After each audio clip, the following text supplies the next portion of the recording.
Okay, so Chris, you did a story on Gypsy Cops. What's a Gypsy Cop?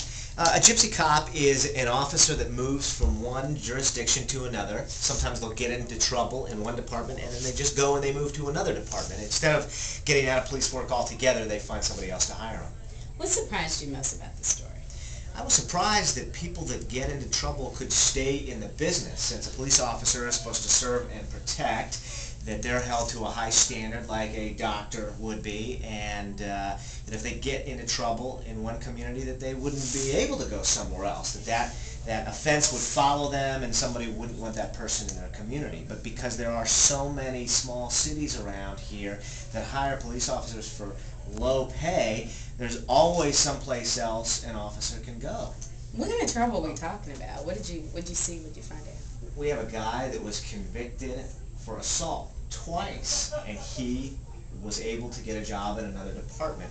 We have somebody who was found by the Administrative Hearing Commission to have committed non-consensual sex, and that was a finding of fact by the state licensing people, and he was able to get promoted to chief. Another person, again, it was an Administrative Hearing Commission that found that an officer was having affairs with teenage girls.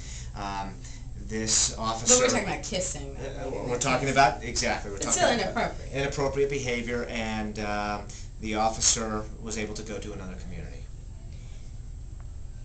As a reporter, how difficult was it for you to actually track these people down? I mean, how hard was it to get information to find out, what they were accused of and what action was taken? Extremely difficult, because if you call the licensing office, they will not tell you these officers have been in trouble in the past. It's just not public information. In fact, if I called the licensing office and gave them an officer's name, and that officer has been on probation, they still can't tell me. All they can say is the name of the officer and where that officer works. So it took a lot of legwork. What I had to do was go to the Administrative Hearing Commission website and then get a database of all police officers in the state, and I had to go one by one and type in an officer's name and see if it would come up in the Administrative Hearing Commission website. This is like a long, tedious process. It was, and then every once in a while you'd get a hit, and you'd say, wow, that's a lot. That's a lot of information, which also raises the question about are police departments doing that and checking the backgrounds of officers? And in one case, the department told me no, they weren't.